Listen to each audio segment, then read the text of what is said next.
그렇게 대단한 성과를 내도, 그렇게 충성심을 보이며 멋진 인성을 자랑해도 안 되는 건 안 되는 것 같습니다. 영국 현지 TV 해설가까지 나서서 인종차별 발언으로 손흥민의 가슴에 비수를 꽂은 건데요.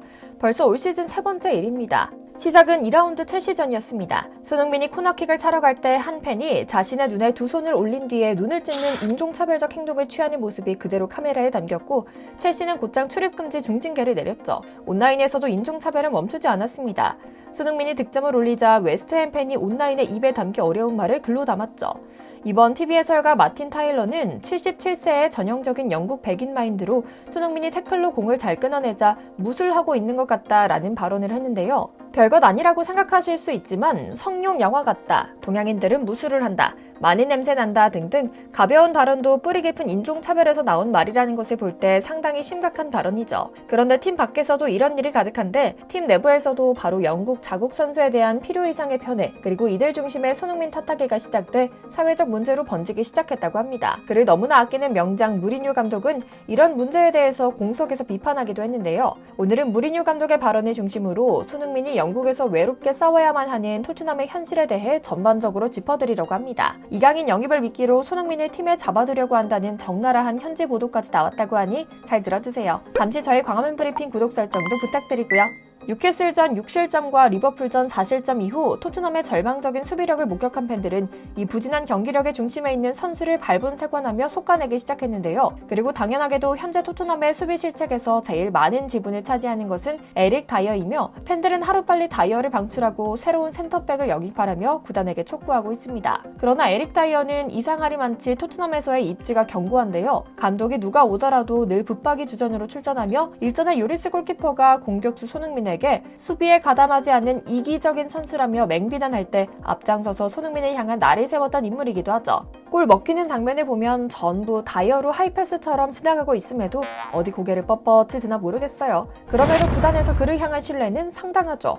그 이유는 우선 다이어가 토트넘에서 가장 오랜 시간을 뛴 베테랑 선수 중 하나이기도 하고, 클럽에 몇 안 되는 잉글랜드 출신 성골 선수이기 때문인데요. 때문에 다이어는 라커룸에서 지지를 받음과 동시에 자국 선수를 편애해야 하는 토트넘 프런트의 편애 덕분에 형편없는 실력에도 계속해서 토트넘에서 끈질기게 버티고, 아니 승승장구하고 있는데요. 회사에도 그런 인물들이 있죠. 학벌도 실력도 동료들의 신망도 그대로 아무것도 없는데 회사 창립 멤버라는 이유로 그냥 남아서 사람들 생산성만 떨어뜨리고 있는 인물들 말이죠. 결국 이러한 토트넘의 구단 운영을 보다 못한 토트넘의 전 감독이었던 조세 무리뉴가 입을 열었고 통렬한 일침을 가하며 토트넘 경영진과 한심한 영국 언론들의 입을 싹 다물게 만들어버린 건데요. 알고 보니 손흥민 최대의 적은 요리스도 콘테 감독도 페리시치도 아닌 에릭 다이어라는 점이 드러나는 것 같습니다. 거대한 잉글랜드 출신 카르텔이 EPL에 뿌리 깊게 박혀있으며 심심하면 터지는 인종차별 문제와 함께 팀 내에선 잉글랜드 출신의 기용 등 너무나 많은 문제가 산적해 있고, 그 안에서 손흥민은 점점 지쳐가고 있기 때문인데요. 이제야 완벽히 알겠습니다. 그동안 토트넘에서 생긴 많은 문제들이 해석이 되는 겁니다. 몇 달 전 무리뉴 감독은 인터뷰 자리에서 갑자기 김민재 선수 이야기를 합니다. 지금 잘 나가는 김민재를 자신은 몇 년 전부터 이미 잘 알고 있었다며 자신의 선구안에 대해 자화자찬한 것이었는데요. 이때 이야기가 기막힙니다. 나폴리 선수 한 명에 대해 이야기를 해주겠다. 나는 토트넘 시절 그 선수를 영입하기를 바랐고 직접 영상통화까지 나누었다. 그 당시 그 선수의 몸값은 1000만 유로밖에 되지 않았는데 토트넘은 고작 500만 유로만 제시하며 결국 이적이 무산되고 말았다.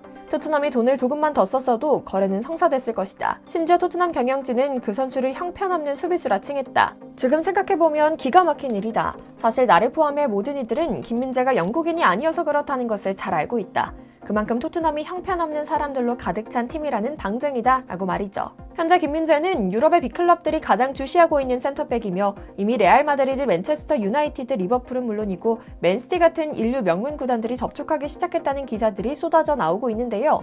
토트넘은 뒤늦게야 부랴부랴 김민재에게 관심을 보였지만 절대 토트넘은 김민재를 품지 못할 겁니다. 현재 토트넘 수비진들의 실력은 감히 리그 상위권 수준이라고 부르기도 부끄러운 수준이거든요. 같은 잉글랜드 출신이자 토트넘의 황태자로 편애의 끝을 받고 있는 해리 케인마저 수비진에 대해 날선 비판을 하기도 했습니다. 순위는 거짓말을 하지 않는다라고요. 인내심을 지키며 같은 잉글랜드 출신에 대한 의리를 지키려던 케인마저 분노할 수밖에 없는 상황이었는데요. 특히 현재 토트넘의 처참한 성적 속에서 팬들의 입에 가장 많이 오르내리고 있는 문제의 인물은 바로 센터백인 에릭 다이어죠. 케인은 더 이상 못 참겠다며 이적하겠다는 입장이며 많은 팬들은 토트넘 수비진의 최대 구명인 다이어를 하루빨리 팀에서 내쫓고 싶어 안달이 나 있는 상태인데요. 토트넘은 이번 시즌 전체적으로 답답한 경기력을 선보였으나 지루하고 수동적인 축구를 하는 콘테 사단을 스텔리니 코치까지 싹싹 긁어 팀에서 내보내자마자 손흥민의 득점포가 재가동되기 시작해 다시 순풍을 타고 4위에 안착해 챔피언스리그에 나갈 것이라는 기대감에 부푼 상황이었습니다. 실제로 최근 토트넘의 득점 페이스는 그리 나쁜 편이 아니었는데요. 그러나 손흥민과 케인이 아무리 전방에서 골을 벌어와봤자 처참한 수준의 수비력을 자랑하는 토트넘의 수비진은 늘 그 이상으로 상대방에게 골을 먹혔고 팀의 승리를 가져다 바치는 그 중심에는 바로 에릭 다이어가 있었습니다.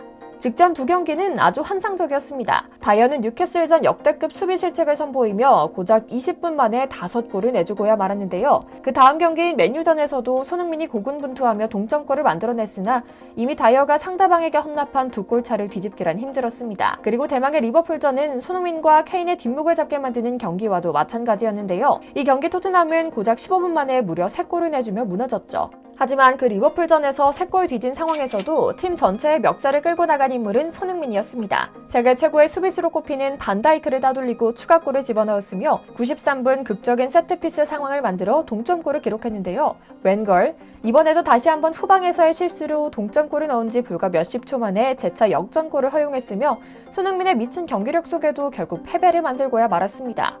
집중력, 정신력, 승리에 대한 열망이 완전히 부재된 이들을 과연 프로라 부를 수 있을까요? 그럼에도 토트넘 경영진은 에릭 다이어는 우리의 자랑이며 잉글랜드의 자랑이다. 그가 제 기량을 되찾을 수 있을 것이라 믿는다는 입장을 고수하고 있는데요. 이제는 앞서 말씀드린 대로 선수단 내에 가장 영향력 있는 발언을 할 수 있는 케인이 나서서 공식적으로 문제를 제기했다고 합니다. 나도 잉글랜드 대표팀 선수지만 단지 자국 선수라는 이유만으로 팀에 잡아두고 있다니 이게 프로축구 구단이라고 볼 수 있는 건가 싶다. 이런 어처구니 없는 인맥 축구를 끝내야만 한다.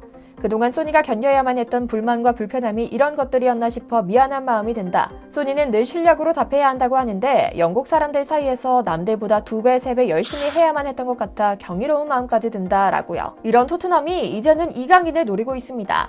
한간에는 손흥민이 특히 아끼는 한국 선수인 이강인을 불러들여 손흥민까지 다른 생각하지 못하게 하려고 한다는 분석이 돌기도 하는데요.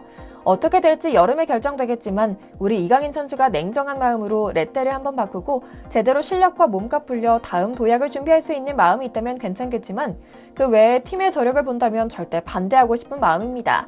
우리 선수들이 어디서든 몸 건강, 마음 건강 잘 챙기길, 특히 인종차별처럼 하찮은 일로 지치지 말고 힘내길 기원하며 오늘 영상 마치겠습니다. 저희 광화문 브리핑 구독, 좋아요도 부탁드리고요. 시청해주셔서 감사합니다.